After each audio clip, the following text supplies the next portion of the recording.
Kami mempelajari sesuatu yang sudah Tuhan karuniakan ke dalam sejarah, dan Tuhan beri kami pengertian dan bijaksana untuk membedakan segala sesuatu yang berasal dari Tuhan dan reaksi manusia terhadap Tuhan di dalam wahyu umum.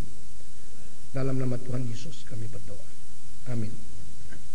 Ini semua filsafat harus ditinjau dari doktrin Alkitabiah.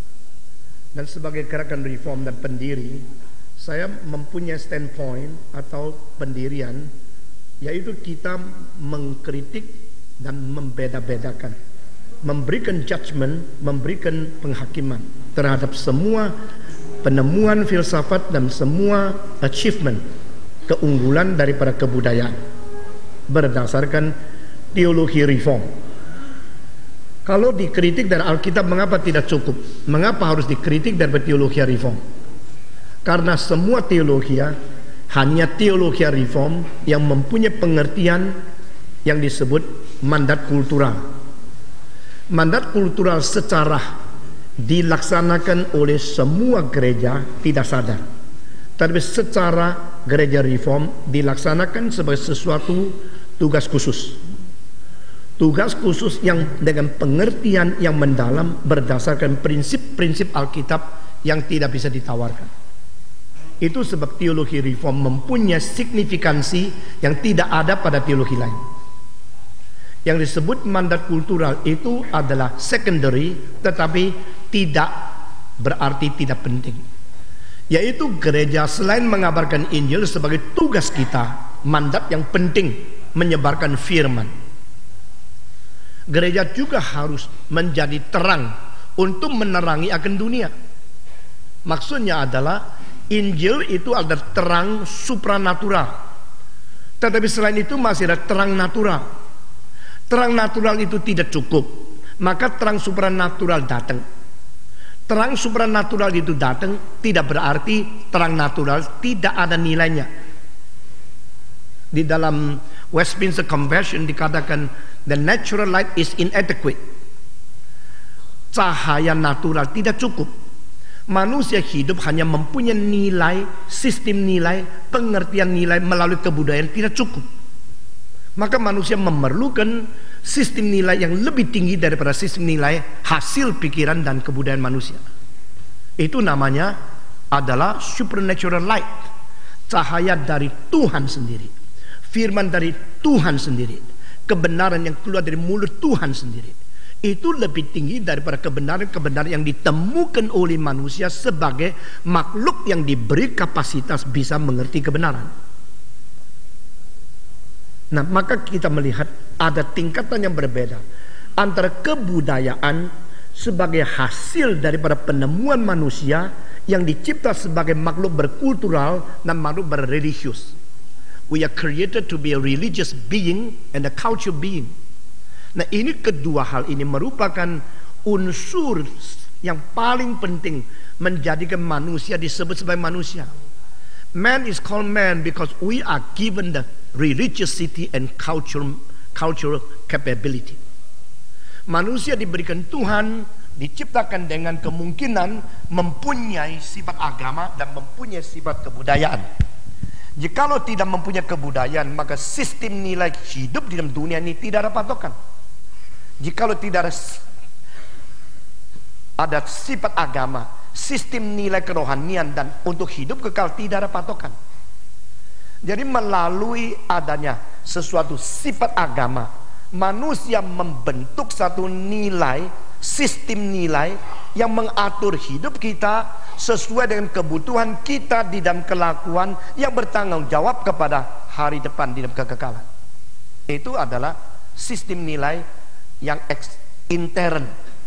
Sedangkan sistem nilai ekstern adalah manusia membentuk satu sistem nilai untuk mengatur cara hidup di dunia ini, bergaul, berpolitik, bermasyarakat, berekonomi, bermoral, berrelasi antar oknum dan oknum, antara kawan dan kawan.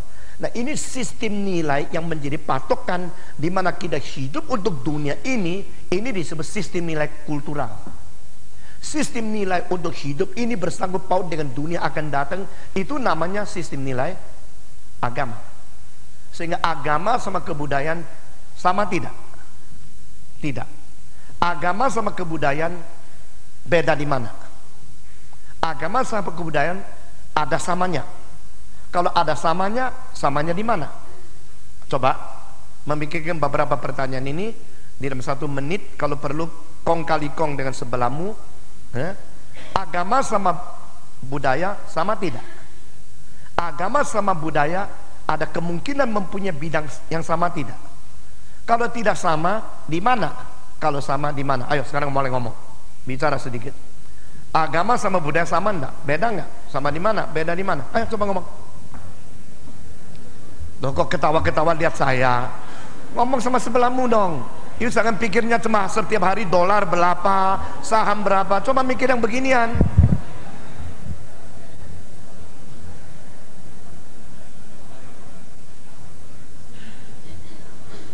Ngomong sama sebelah ngomong. Semua ngomong, lu udah ngomong, gua juga udah mau ngomong ya.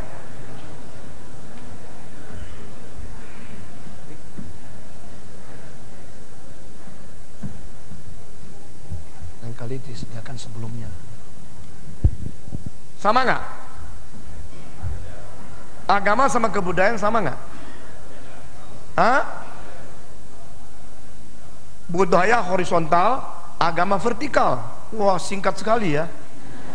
Tapi ada benarnya juga ya. Lalu ada bedanya nggak? Ada samanya nggak? Samanya di mana? Samanya di dalam satu bidang. Di dalam bidang itu agama memuncak, agama meliputi dan kebudayaan memuncak. Itu ada bidang yang common field antara agama dan kebudayaan. Saudara diajak pikir gini kan baik kan? Ya, supaya pikiranmu itu jadi lebih mendalam lagi. Ya.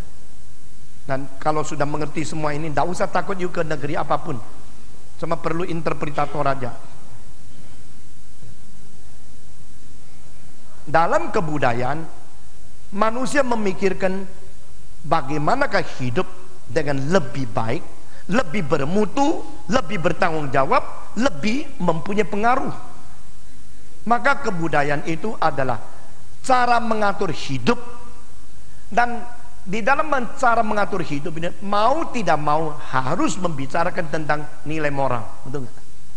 Jadi apa itu baik, apa itu jahat, bagaimana berbuat baik, mengapa harus berbuat baik, baik menurut sesuatu ukuran apa, standarnya dari mana. Itu namanya bidang moral. Dan di dalam agama tak mungkin tidak bicarakan tentang moral. Betul nggak? Jadi bidang satu-satunya yang meliputi kedua wilayah dan dua sifat ini adalah bidang moral. Agama yang tidak membicarakan moral, agama itu rendah atau tidak mungkin dan tidak syarat, tidak cukup kualifikasi disebut sebagai agama. Sedangkan kebudayaan yang tidak bicara tentang moral disebut barbar, tidak berkebudayaan. Yang disebut berkebudayaan berarti orang yang sudah memiliki semacam konsep, perasaan tanggung jawab dan tugas melakukan yang disebut moral itu. Dan moral itu menjadi satu hal yang sangat memuncak di dalam budaya. Tapi moral di dalam agama tidak tentu menjadi wilayah puncak, menjadi pelaksanaan saja, khususnya di dalam kekristenan. Iman tanpa kelakuan itu apa? Mati adanya. Iman tanpa kelakuan itu mati adanya. Sama seperti kalau tubuh tidak ada jiwa itu mati adanya. Tubuh tidak ada jiwa meskipun cantik sekali, dia sudah mati. Mau nikah sama dia? Dia mayat. Dia bukan tubuh, sudah menjadi mayat. Jadi iman tanpa kelakuan itu mati adanya, tubuh tanpa jiwa itu mati adanya. Sehingga iman menghasilkan kelakuan. Di sini bagi orang Kristen, moral dan kelakuan itu bukan di tempat yang paling puncak, karena itu hanya hasil pelaksanaan dan yang praktis daripada unsur iman. Sehingga iman mendasari akan kelakuan. Dan iman mengakibatkan kelakuan. Maka di dalam agama Kristen, kelakuan bukan tempat yang paling puncak. Nah, tempat pertemuan antara kedua sifat ini adalah di mana agama mencakup pelaksanaan di dalam kelakuan, kebudayaan memuncak di dalam itu wilayah kelakuan. Maka ini adalah satu-satunya tempat di mana agama dan kebudayaan itu bertemu secara mutu yang penting. Selain dari itu masih ada wilayah yang sama, misalnya kostum. Kostum itu adalah sebagian dari kultur. Maka orang Bugis pakai pakaian Bugis karena kebudayaan itu mencakup kostumnya. Orang di Batak pakai pakaian Batak karena itu mencakup akan kebudayaan di dalam kostum. Sedangkan agama juga demikian. Tidak ada pastor yang pakai peci, atau orang ulama yang pakai toga. Nah, saudara-saudara, ini merupakan kostum yang juga menjadi salah satu aspek di mana mungkin agama sama kebudayaan itu bertemu, tetapi tidak seperti wilayah daripada kelakuan atau moral itu.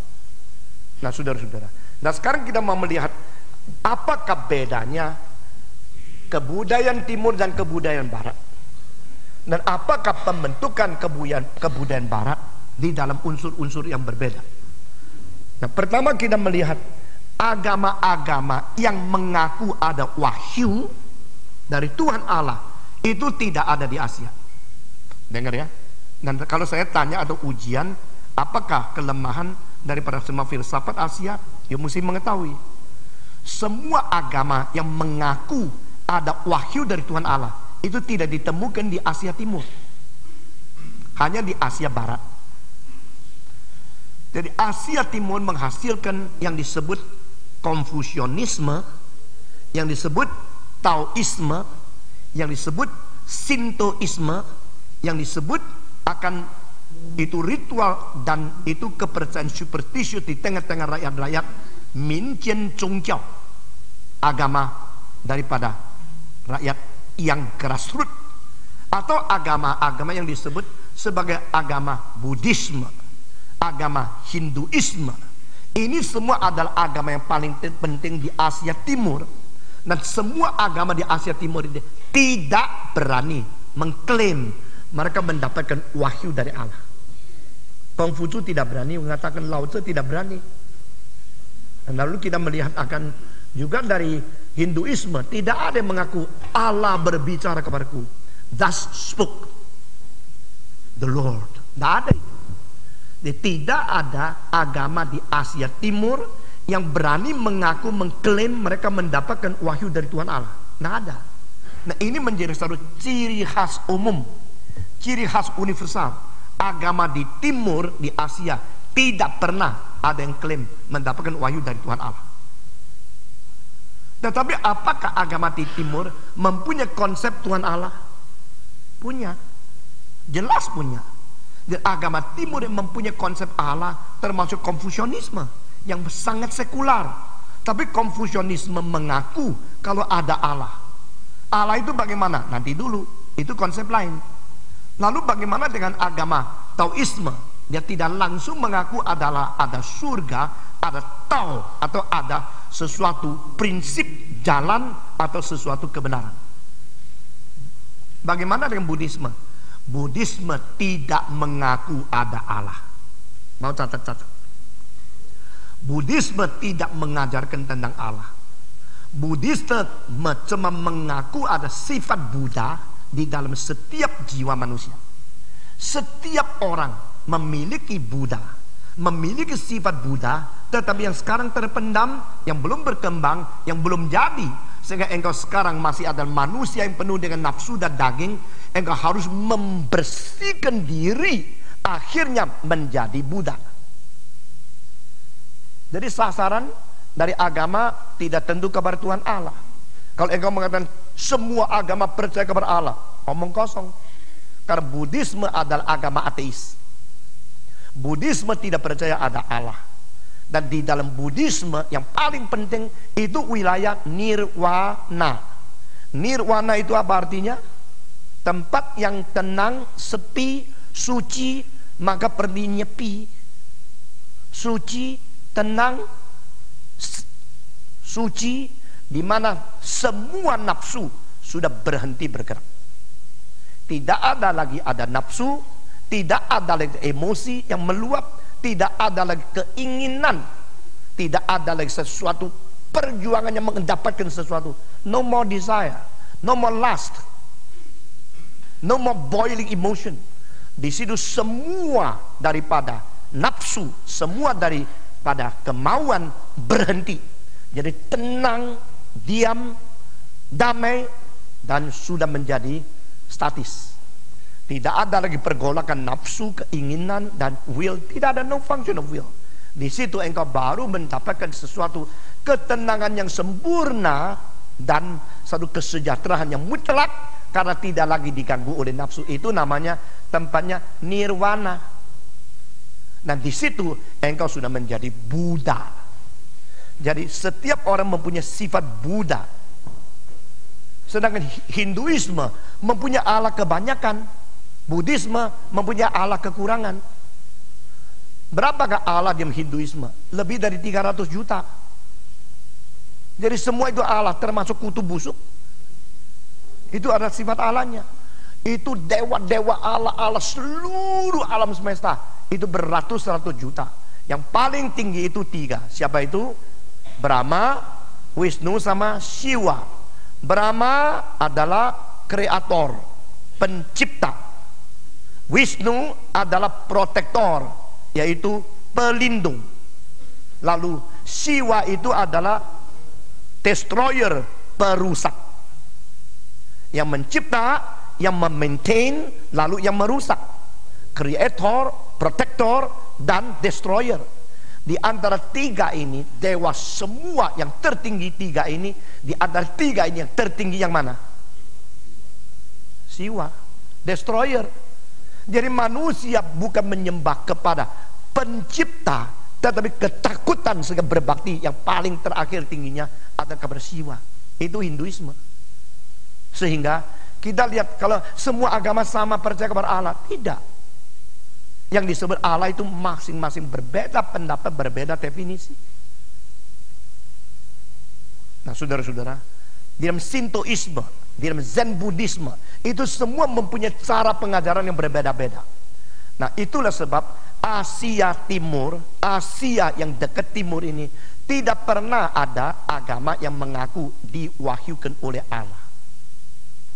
Kalau tidak diwahyukan oleh Allah, dari mana kebenaran? Kalau orang Islam percaya agama-agama diturunkan oleh Tuhan, tetapi mempunyai perbedaan. Lalu kita tidak percaya karena manusia mempunyai sifat agama, maka berkembanglah sifat agama itu menjadi satu sistem. Ini bedanya Reform Theology in interpreting what is the reason that human produce religion. Agama dari mana? Agama berasal dari mana? Agama alasannya bagaimana timbul? Saya sudah pernah ceramahkan di dalam Speak yang kedua di Granada tahun 84. Dan itu sudah menjadi satu buku yang berjudul Iman dan Agama. Di situ ada teori-teori dari Edward Taylor, teori-teori daripada orang liberal, teori-teori daripada itu agamawan yang lain. 6 macam teori. Saya tidak akan mengulangi, semua Speak sudah lewat-lewat. Ya. Sayangnya ada yang belum lahir waktu itu, ada yang belum Kristen, ada yang tidak ada waktu. Tapi akan tidak lewat lagi. Nah, saudara-saudara, sekali lagi, agama-agama timbulnya dari apa? Kita langsung aja ya, dari Reform Theology, untuk menjadikan satu wakil Christianity. Mengapakah kita percaya agama itu ada? Karena manusia dicipta sebagai makhluk yang bersifat agama. Itu sebab tak mungkin manusia hidup tanpa agama. Ateis pun telah menjadikan ateisme agama mereka. Sehingga secara judul tidak ada agama, secara realitas mereka sudah melaksanakan, mempraktekkan akan corak melalui sifat agama yang ada pada mereka. Lalu kita kembali, agama-agama yang mengaku menerima itu revelation, menangkap wahyu itu sebenarnya berapa banyak? Yang penting cuma 3. Hanya 3 agama yang berani mengaku menerima wahyu. Dan herannya, 3 mengklaim menerima wahyu dari Allah yang sama. Jadi di sini gampang sekali, seluruh dunia cuma 2 macam agama. Semacam agama klaim diwahyukan oleh Tuhan Allah yang kita percaya. Kedua macam agama yang menemukan Allah atau tidak ada Allah menurut sifat agama mereka. Ya. Lalu pertama-tama adalah Musa. Musa adalah orang pertama yang mendapatkan panggilan secara pribadi dengan satu penglihatan yang begitu konkret. Sebenarnya panggilan pertama kepada manusia bukan Musa yang dicatat Alkitab, itu Abraham.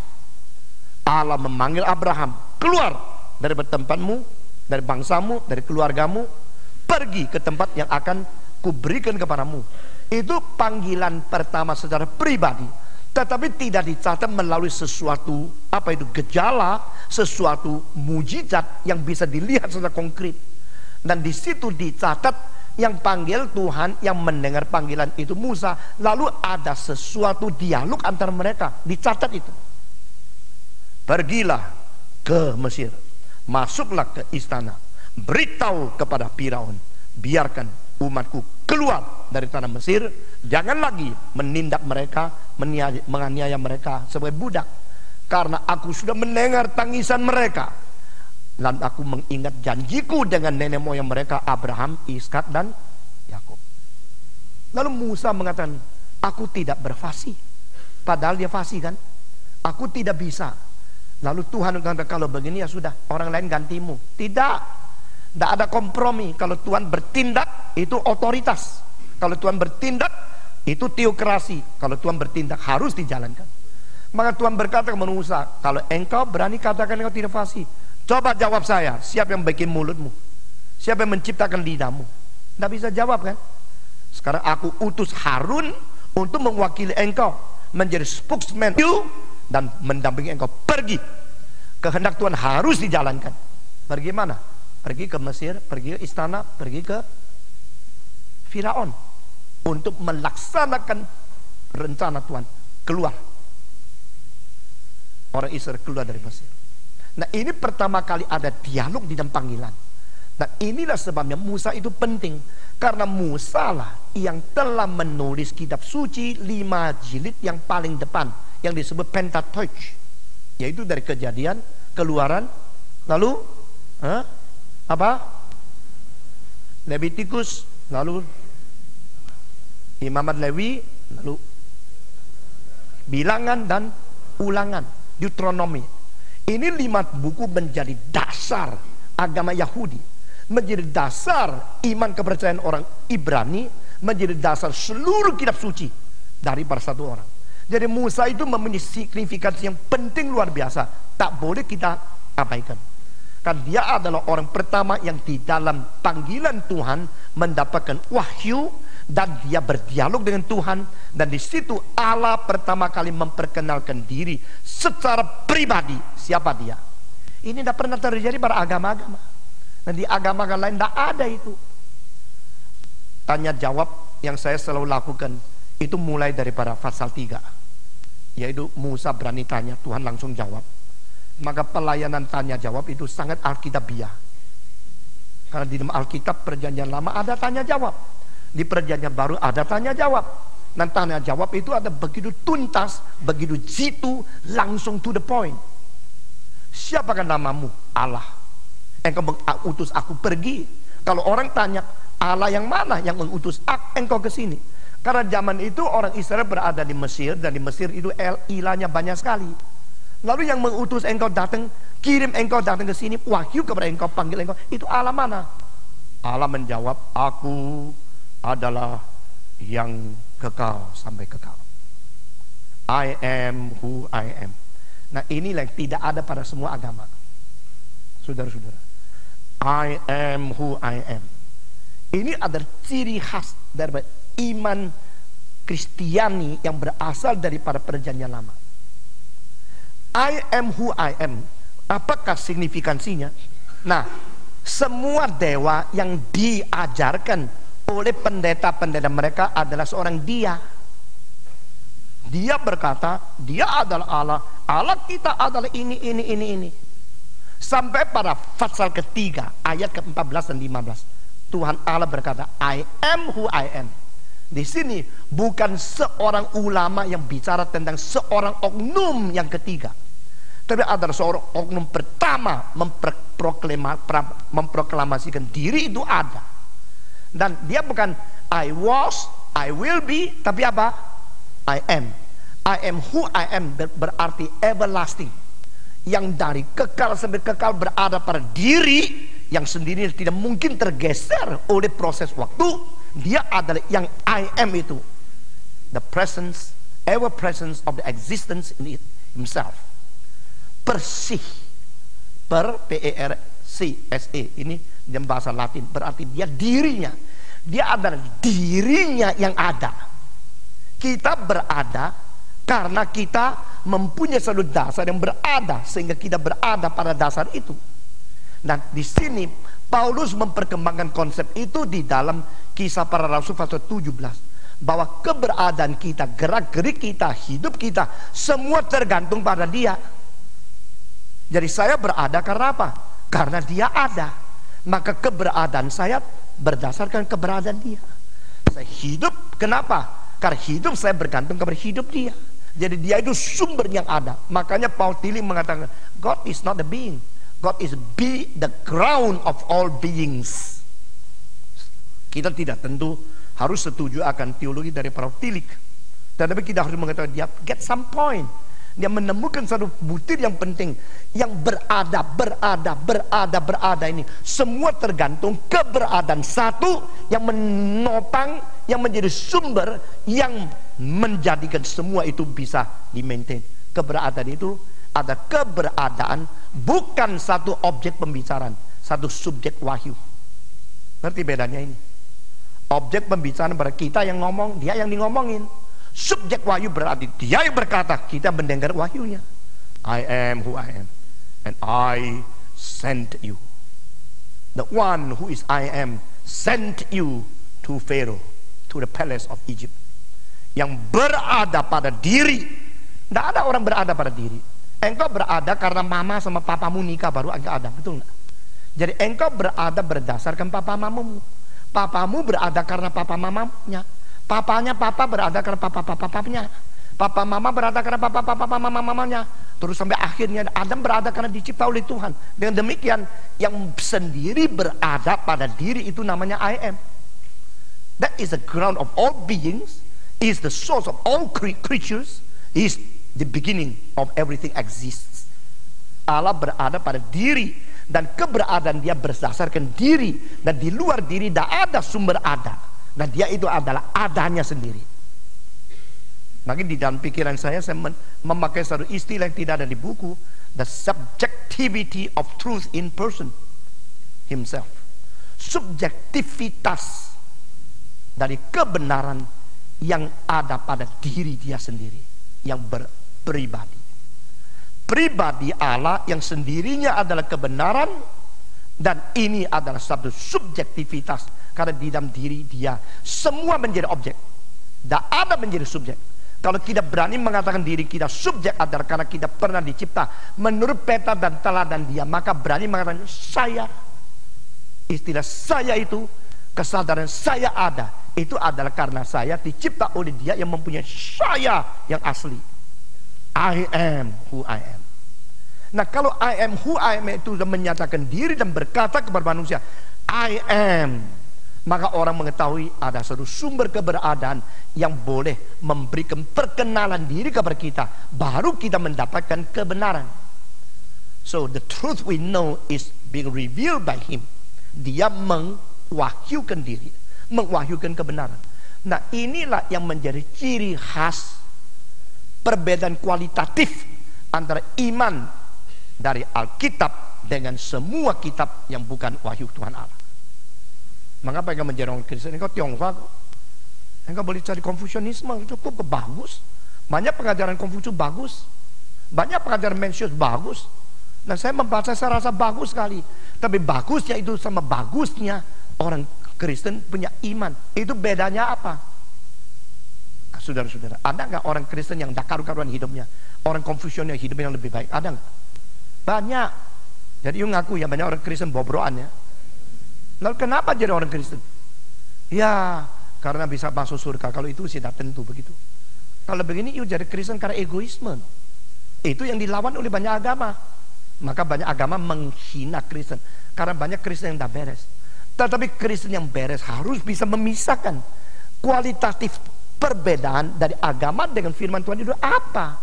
Lalu perbedaan antara agama dan kebudayaan itu apa. Lalu mengapa ada yang wahyu, ada yang tidak wahyu. Yang wahyu itu cuma 3 agama. Yang berani mengaku dan menerima wahyu cuma 3 agama. Pertama adalah Yudaisme. Kedua, agama Kristen. Ketiga, agama Islam. Semua. Pertama, agama Yudaisme. Kedua, agama Kristen. Ketiga, agama Islam. Nah, ketiga agama ini mempunyai teori wahyu yang berbeda juga. Orang Yahudi percaya Allah mengwahyukan kebenaran kepada mereka, maka dibagi 2 macam. Orang Saduki sama orang Farisi. Orang Saduki mengatakan wahyu Allah stop pada waktu titik diberikan oleh Musa di dalam 5 buku. Stop. No more revelation. Jadi Pentateuch is the only complete revelation of God. Stop there. Orang Farisi mengatakan tidak. Di dalam buku sejarah, buku Mazmur, di dalam buku akan raja-raja itu tetap adalah wahyu Allah. Sehingga mereka percaya dari Kejadian sampai buku Maliaki, itulah kesempurnaan keseluruhan daripada wahyu Tuhan Allah. Tetapi stopnya di Maliaki. Orang Kristen mengatakan tidak, belum selesai. Masih dari Matius, Markus, Lukas, Yohanes sampai terus di buku Wahyu. Ini masih tambah 27 buku. Ini baru disebut adalah wahyu yang sempurna, Perjanjian Lama dan Perjanjian Baru. Ini complete revelation of God in writing, in the written form. Sedangkan Katolik mengatakan masih ada 14 buku, mungkin juga mengandung wahyu, tapi tidak mutlak, yaitu yang disebut apa? Apokrifa. 14 buku di tengah-tengah Perjanjian Lama dan Perjanjian Baru. Nah, konsep wahyu itu begitu berbeda sehingga agama Yahudi sama agama Kristen itu secara eksplisit mempunyai perbedaan sangat menonjol. Oke, bagaimana dengan wahyu yang diterima oleh orang Islam?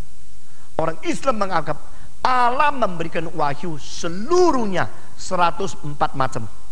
104 volume.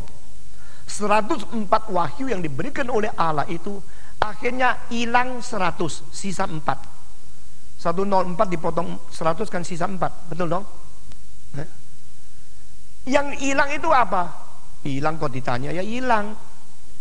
Yang tidak tahu yang hilang yang mana. Kalau ketemu baru tahu yang mana yang hilang. Tidak ketemu ya tidak tahu yang mana yang hilang. Nah, 100 itu apa judulnya? Ya tidak tahu, hilang kok. 100 diberikan kepada siapa?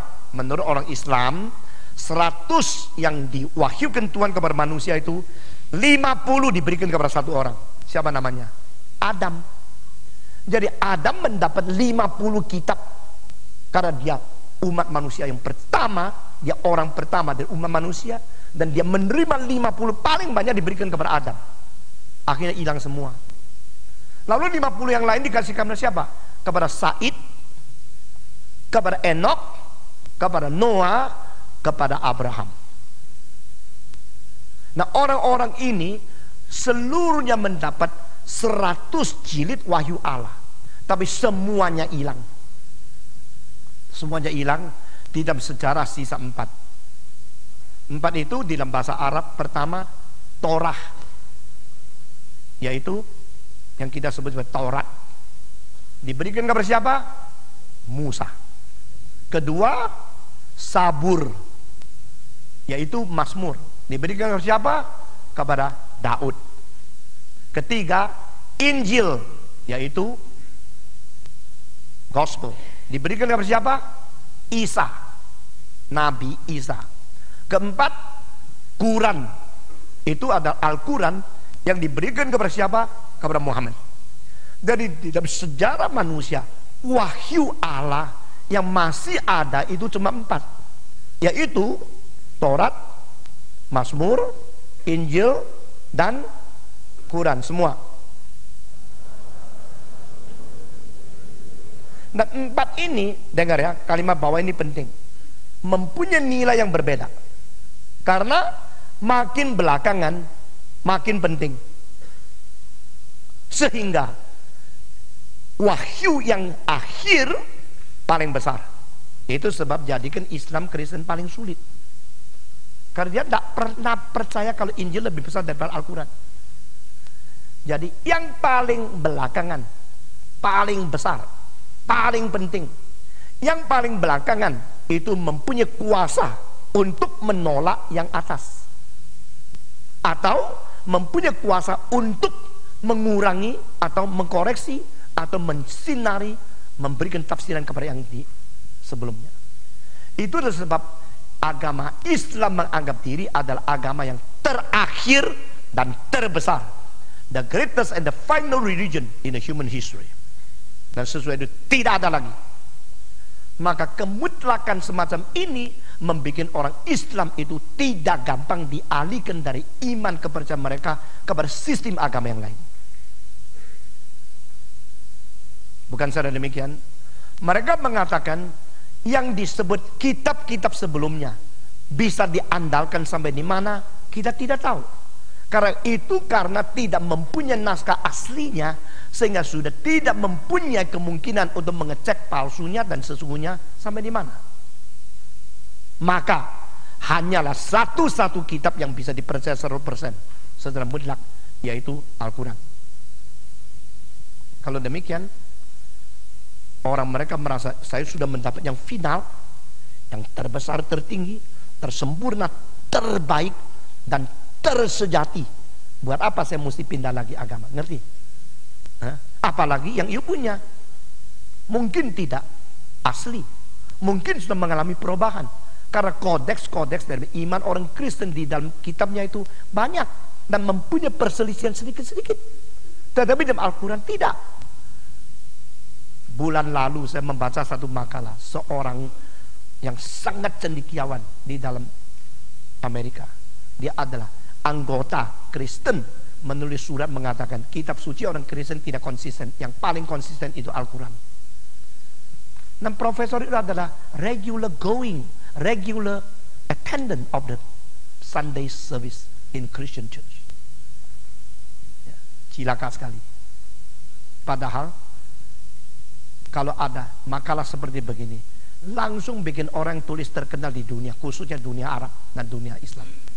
Newsmaker, gampang sekali. Maka Paulus mengatakan harus berjuang, memperdebatkan dan mempertahankan firman yang sekali diberitakan kepada kita. Sekarang pertanyaan kedua, yang besar, di dalam agama yang mengklaim di wahyu, betulkah wahyunya semua sama daripada satu Allah? Mau diskusi lagi? Saudara mengaku perjanjian lama dari Allah?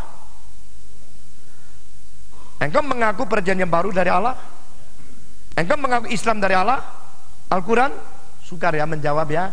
Bilang iya, nanti gimana, kalau enggak bagaimana? Udah lihat-lihat dulu ya, baru jawab.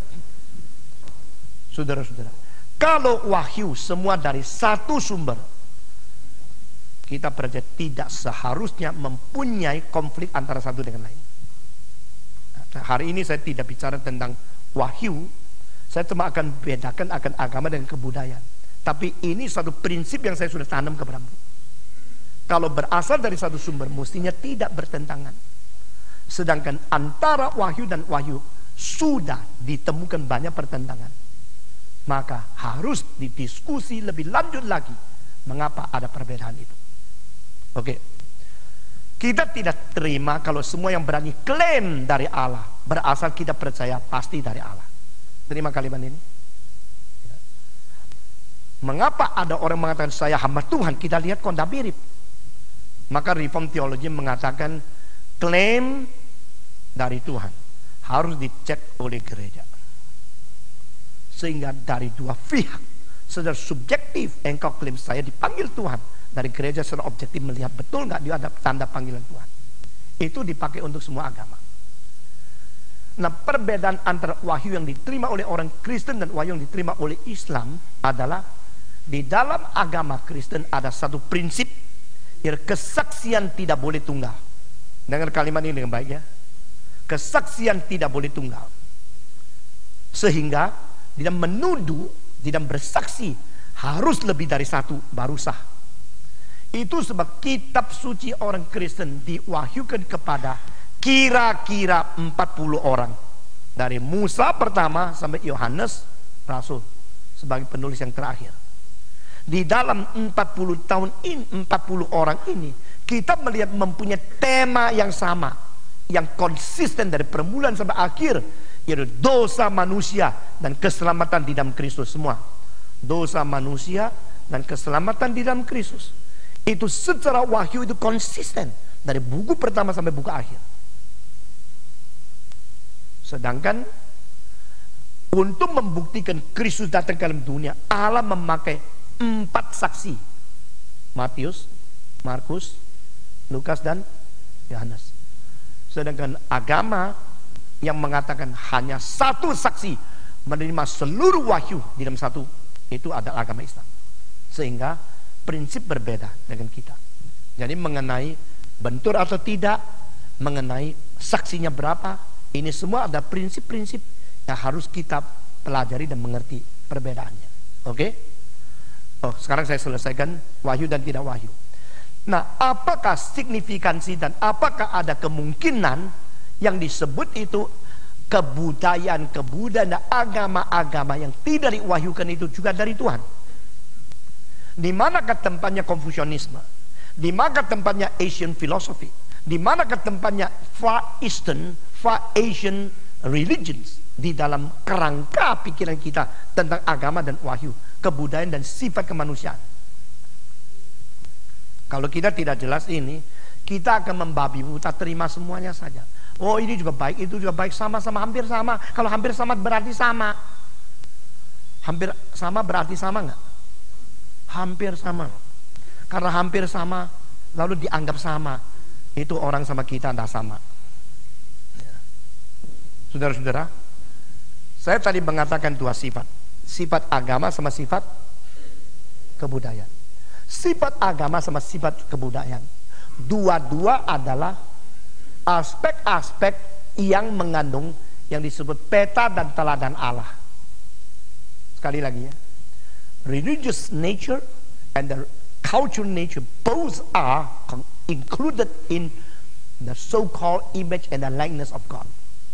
Manusia mempunyai peta Allah, manusia mempunyai teladan Allah, manusia dicipta mirip Allah, sehingga ada hubungan dengan nilai hidup, dengan nilai persekutuan, nilai berbakti.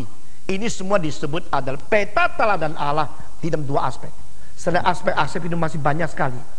Nah, traditional reform theology saya melihat masih sempit, sehingga saya menerobos kepada aspek-aspek yang lain. Di dalam reform theology umumnya mengatakan yang disebut peta teladan Allah itu cuma dari 3 segi. Pertama, sifat ratio. Kedua adalah sifat hukum. Ketiga, sifat moral. Semua ikut. Sifat ratio, sifat hukum, dan sifat moral. Dari manakah kesimpulan 3 sifat ini diambil? Daripada Efesus pasal 4 ayat ke-24. Karena Efesus pasal 4:24 dikatakan adalah manusia yang baru dicipta menurut peta dan teladan Allah adalah apa? Adalah keadilan dan kesucian yang benar. Nah, ini 3 berarti dasarnya kebenaran, keadilan, kesucian. Atau di dalam terjemahan Indonesia, kebenaran dan kesucian yang sejati. Padahal itu adalah dikayosune. Ya. Jadi di situ kebenaran bukan truth, kebenaran sebagai sifat keadilan. Maka ini 3 hal menjadi dasar kita interpretasi apa artinya peta teladan Allah. Karena istilah peta teladan Allah dan makna di dalamnya bagi Martin Luther itu sudah hilang, sehingga tidak ada orang tahu yang hilang itu rupanya apa. Kalau engkau kehilangan seorang anak sejak dia lahir, engkau mana bisa tahu anak yang hilang itu apa? Karena sudah hilang. Maka Martin Luther mengatakan peta teladan Allah itu tak mungkin dimengerti oleh kita apa isinya. Sebab pada waktu kita membicarakan tentang peta teladan Allah, kita sedang bicara sesuatu yang sudah tidak ada. Ini Lutheran theology. Tetapi Calvin bilang tidak. Peta teladan Allah tidak pernah hilang, cuma rusak. Jadi kita membicarakan tentang peta teladan Allah, kita masih bisa menemukan di Alkitab apa itu peta teladan Allah. Cuma peta teladan Allah dari Allah yang diberikan kepada kita, sehingga kita mempunyai sifat kemanusiaan ini sekarang sudah mengalami kerusakan. Dan kerusakan itu sudah menyeluruh, sehingga disebut total depravity. Tetapi tidak hilang. Jadi manusia tetap manusia. Manusia tetap manusia. Manusia tetap mempunyai peta teladan Allah.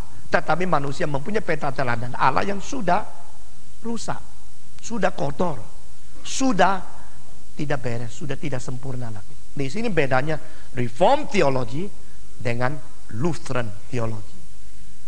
Jelas? Kalau jelas saya panggil beberapa orang lain pidato di sini. Hah? Berani? Saudara, yang dibicarakan kepada saudara itu sangat condensed. Nah, kalau ini bentuk-bentuk kerangkamu itu mulai menjadi begitu jelas. Lalu dengan kerangka itu engkau melihat segala sesuatu, engkau jadi tidak gampang lagi ditipu atau diselewengkan atau diselubungi. Tak mungkin. Nah, saudara-saudara, peta teladan itu meliputi akan sifat agama dan sifat kebudayaan. Sekarang, melalui adanya peta teladan Allah dalam diri manusia, maka manusia adalah makhluk yang bisa, dengar ya, adalah makhluk yang bisa berrelasi dengan Tuhan Allah. Ini bedanya manusia dengan semua binatang. Sekali lagi ya, manusia adalah satu-satunya makhluk di dunia materi ini. Malaikat tidak usah ngomong, itu dunia rohani. Di dalam dunia fisik, dunia dari universe, the created materialistic visible universe, the only being to have the relationship possibility with God. Manusia adalah satu-satunya makhluk yang bisa berrelasi dengan Tuhan. Itu sebab manusia tak mungkin tidak memikirkan tentang ketuhanan. Mungkin seumur hidup cuma mikir berapa kali. Tak mungkin hidup sama sekali berada dalam keadaan suasana ateis. Orang Rusia sejak tahun 36 membubuhi satu pikiran yang salah, khusus sengaja di dalam buku kelas 3 dari orang-orang SD, yaitu manusia sudah bisa menciptakan hidup dengan cara teknologi yang tertinggi, tidak usah Allah, maka Allah tidak ada. Nah, unsur itu dimasukkan ke dalam kelas 3 demi apa? Demi melaksanakan satu tujuan komunisme, mencuci otak, mencuci agama, membersihkan konsep manusia tentang Allah. Sehingga orang Rusia dari kelas 3 sudah diajarkan hidup itu bisa dibikin oleh manusia, maka tidak usah Allah. Allah menjadi ateisme. Untuk melayani ateisme mereka pakai cara begini. Tetapi apa yang ditulis itu dicobai di dalam laboratorium di barat berpuluh-puluh kali, tidak pernah terjadi. Berarti waktu itu mereka masih bohong. Dan bohong diperalat untuk menjadi cara meluaskan akan ateisme. Nah, saudara-saudara, konsep adanya Allah itu bukan dibentuk oleh kebudayaan. Konsep adanya Allah bukan diajarkan oleh pemimpin agama. Itu ada bibit yang Tuhan tanam di dalam setiap hidup yang dicipta oleh Allah. Maka manusia adalah satu-satunya makhluk yang mungkin berrelasi dengan Tuhan Allah, karena memang dicipta demikian. Dari situ kita melihat hubungan manusia dengan Allah itu bagaimana. Hubungan manusia dengan Allah, ya, pertama, wahyu Allah itu sebenarnya dibagi dua macam. Yang disebut revelation itu dua macam, satu macam. Yang membagikan dua macam ini apa? Teologi reform, saudara-saudara. Teologi lain tidak. Mereka tidak mengerti dan tidak memperhatikan, tidak memperdalam dan tidak menelusuri. Reform teologi begitu penting. Bukan karena saya orang reform saya harus mengatakan ini penting membela diri. Saya bukan orang reform dulu. Saya sebenarnya Anda orang Kristen ikut gereja, dengar khotbah ini bagus itu bagus. Akhirnya saya menyelidiki semua. Tidak mungkin tuntas dan tidak ada kerangka menyeluruh kecuali kembali kepada teologi reform. Jadi itu wahyu, ada wahyu umum dan wahyu khusus. Apa artinya wahyu? Wahyu berarti membuka rahasia, menyatakan fakta untuk diekspos. Ini namanya wahyu. Nah saudara-saudara, sekarang kalau saya menutup muka saya, sehingga saudara tidak tahu di dalam ini siapa, saya menutupnya. Lalu saya menutup terus, akhirnya terjadi seseorang yang datang kepada saya, lalu dia membuka ini. Waktu dia membuka, dia mengatakan, aku sekarang tahu. Ya, yang buka siapa? Dia ya. Ya, sudah buka. Nah, gua sekarang tahu. Itu namanya discovery, penemuan. Tetapi aku sendiri yang buka, bukan discovery, revelation. Ngerti? Nah, jadi yang disebut revelation itu berarti membuka rahasia oleh rahasia itu sendiri. Waktu Tuhan Allah membongkar, membuka diri untuk boleh dimengerti, itu namanya wahyu Allah. Kalau manusia membuka untuk menemukan, itu namanya penemuan. Nah saya tanya, penemuan itu biasanya diketahui di bidang apa? Hah? Apa? Science. Science is to study, to search the created knowledge in the creation, and finally discover something hidden in it. Itu namanya discovery. Science dari aslinya bahasa Latin apa? S-C-I-O, scio. Apa artinya scio? I know, aku tahu. Jadi after I study, after I research, after I discover, now I know. Itu namanya science. Ya, the science is nothing more than that, just what you discovered and you know about what you discovered. Apa yang kau menemukan sehingga apa tahu yang ditemukan, itu namanya sains saja. Tetapi wahyu bukan aku mencari, aku menemukan, aku tahu. Tapi dia bongkar rahasia, dia memberitahu kepada saya tahu. Saudara kalau mau tahu seorang wanita umur berapa, bagaimana tebak pun sulit karena kosmetik sekarang hebat. Ya kan? Kosmetik sekarang hebat. Kulit yang Kentucky Fried Chicken menjadi apel. Itu obat masuk itu bisa tarik-tarik sama kulitnya, kenceng. Lalu yang kuning jadi putih, yang putih jadi merah. Waduh. Rambut hitam jadi hijau. Sehingga kalau mau tanya dia umur berapa, betul-betul mau tepat tahu, itu harus melalui apa? Wahyu. Kalau dia ada wahyu, tidak bisa lu tahu dia umur berapa. Tapi wahyunya dia mungkin tidak salah. Mungkin orang tanggal berapa lahir, dia pun harus percaya kepada papa mamanya kok. Maka you kalau tahu saat saya lahir tanggal berapa, jangan kasih kue. Itu salah. Saya tidak dilahirkan pada hari itu. Jangan kasih lagi kue sama saya. Atau kirim kad, tidak ada. Karena saya sendiri tidak tahu lahir saya tanggal berapa kok. Lu tahu, hebat lu. Nah kalau saya mau mengwahyukan diri kemana-mana juga tidak bisa, karena saya sendiri tidak tahu. Yang mengetahui siapa? Mamaku, dia sudah mati. Akhirnya no one knows. Jadi tidak ada itu. Pengwahyuan itu harus berdasarkan dua unsur. Pertama, dirinya kebenaran. Kedua, mengwahyu dengan kejujuran.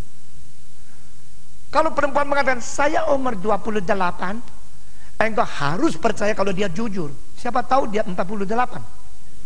Dia mengawahyukan, wahyunya tidak jujur, tetap tidak bisa tahu kan.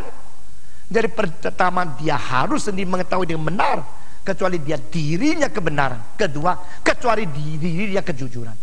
Nah Allah yang mengwahyu adalah dirinya kebenaran, adalah dirinya kejujuran. Maka Allah satu-satunya yang berhak memberikan kebenaran sebagai wahyu untuk kita pegang dan kita percaya sebagai kebenaran yang tidak bersalah. The only one who can reveal himself is the one who is the subjectivity of the truth, and he is also the subjectivity of the, apa itu? Honesty, sincerity. Allah tidak menipu, Allah sendiri kebenaran. Maka apa yang diwahyukan Allah kepada manusia itu boleh dipercaya. Ini sebab Westminster Confession, sekali lagi teologi reform, mementingkan sampai unsur ini. Dengar kalimat di bawah. Yang diwahyukan sama yang mengwahyukan itu adalah sama. Menurut saya dulu baca ini buat apa sih? Yang diwahyukan sama yang mengwahyukan sama. Berarti Kalau dia mau menipu kita, kita akan menerima wahyu yang palsu. Betul nggak? Kalau dia tidak mau mewahyukan kita, tidak mungkin kita mengerti kebenaran. Dan dia mau mewahyukan, yang diwahyukan dan yang mewahyukan itu satu. Berarti dia jujur. Kalau dia jujur, baru kemungkinan kita mendapatkan kebenaran yang asli. Kalau dia sendiri kebenaran, baru kita bisa mengerti kebenaran yang asli. Dan Tuhan kita adalah dirinya kebenaran, dirinya kesetiaan, kejujuran. Namanya adalah setiawan. Maka Allah kita mewahyukan, baru kita terima. Nah, wahyu itu boleh dikatakan mempunyai dua lingkup yang tadi saya katakan. Pertama, wahyu melalui yang dicipta. Kedua, wahyu tentang yang mencipta. Nah, di sini yang dicipta itu apa? Alam semesta toh. Seluruh alam semesta itu adalah karya Tuhan Allah melalui karya apa? Ciptaan, creation. Allah mempunyai 3 pekerjaan yang paling besar. Apa itu? Coba. Yang tidak mungkin dikerjakan oleh lain. Apa? Cipta. Kedua, menebus. Ketiga, mewahyukan. Ini 3 karya yang paling besar. Selain Allah tidak mungkin kerjakan 3 hal ini. Dan di bawah ini masih mempunyai itu detail-detailnya. Yang mencipta menopang, yang menopang akan mengadili, yang mengadakan akan menyelesaikan, mengkiamati, mengiamatkan seluruh yang dicipta. Jadi creation goes to the condemnation, creation goes to the consummation. He create and he will also make everything perfect. He created and he will also accomplish his creation. Ini namanya Alfa dan Omega. Kedua, Allah mencipta berarti someone who have been created fallen into sins, he will give the redemption to restore. Akan menebus, membawa kembali kepada restorasi yang akhirnya menjadi mendapatkan keselamatan dan sempurna kembali. Ini yang kita sebut keselamatan. Nah, saudara-saudara, tetapi Allah kalau tidak mengwahyukan, kita tidak tahu kalau dia mengerjakan yang lain. Maka melalui karya ketiga, kita baru tahu Allah mempunyai karya pertama dan kedua. Sekali lagi ya, sebab Allah mengwahyu, baru kita tahu dia mencipta. Sebab Allah mengwahyu, baru kita tahu dia menebus. Kalau dia tidak wahyu, kita pun tidak tahu dia Allah yang mencipta dan menebus. Kita mengetahui Allah pencipta, Allah penebus karena dia mengwahyu. Ya, 3 ini kait bersatu. Oke. Wahyu mengenai tadi itu sama wahyu diam ciptaan lain. Wahyu diam ciptaan itu ada di luar diri Allah. Jadi Allah exclude. Di luar diri Allah berarti Allah telah menciptakan, lu baca sendiri. Kamu dia sendiri, dia singkir. Waktu Allah menyingkirkan diri, lalu kita mau melihat sesuatu, Allah tidak kelihatan. Kita lihat apa? Kita lihat yang diciptakan. Yang diciptakan itu lihat. Kita melihat apa? Melihat pekerjaan Tuhan melalui bijaksana yang diberikan kepada kita untuk mengerti bijaksana yang dia simpan di wahyu. Di situ saya menjadi subjek dan karya Allah di alam semesta menjadi objek. Saya menjadi inisiator research. Saya yang menggali, saya menyelidiki, saya akan membandingkan, akhirnya saya menemukan. Begitu kan? Waktu saya menemukan itu, saya menjadi subjek, dia objek. Ngerti? Bukan Allahnya objek, yang disebut dia objek itu apa? Karyanya. Jadi Allah lepas dari creation, dia apa? Kreator. Kreator itu tidak di sini. Yang di sini apa? Creation. Saya sekarang menyelidiki yang dicipta. Lalu aku tahu, oh, jauhnya matahari sama bulan ini adalah berapa jauh? Matahari sama bumi adalah 150 juta kilometer. Lalu bumi sama matahari sama bulan itu hanyalah 290 ribu kilometer dan sebagainya. Dengan penemuan-penemuan ini kita catat-catat, itu namanya science. Ya. Nah, wahyu umum Allah itu ada berapa macam?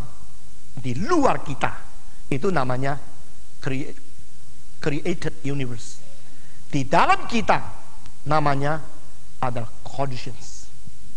Dan di dalam dua-dua ini, creation outside, conscience inside, semua creation outside, conscience inside. Ini dua kalau digabungkan menjadi hidup kita di dunia ini. Dengar ya, hidup kita di dunia ini bagaimana mengetahui yang dicipta oleh Tuhan, dan bagaimana tahu saya harus bertindak. Nah, disinilah wilayah dua tadi, kebudayaan sama agama. Dengar ya, apakah yang Dia cipta saya tahu, dan saya hidup di sini harus bagaimana bertindak, bagaimana mengerti, bagaimana bertindak, bagaimana berelasi secara manusia sama manusia. Manusia relasi sama manusia, manusia relasi sama diri, manusia merelasikan manusia lain dengan manusia lain, manusia merelasikan diri dengan alam semesta. Ini semua ada religere, bahasa Latin itu agama. Jadi agama di dalam bahasa Latin religere berarti relation. Saudara kalau bisa catat, ini penting loh. Kalau kamu cari buku sendiri berapa puluh tahun belum dapat kesimpulan begitu. Jadi yang disebut agama membicarakan tentang relationship. Jadi who am I? Where am I now? What is the relationship between me and others, other than others, me and nature and supranature? Itu agama. What is my duty, responsibility of being a man to behave to the fellow people? Apakah tugas saya, kewajiban saya hidup, bertindak tanduk, standar apa dengan orang-orang lain? Nah, di situ perlu wahyu Tuhan. Dan wahyu Tuhan yang umum, dengar ya, the general revelation of God is given in two category. Pertama, the creation. Kedua, intuition. Di luar saya ada creation, di dalam saya ada intuition. Semua di luar saya ada creation, di dalam saya ada intuition. Sehingga melalui kedua ini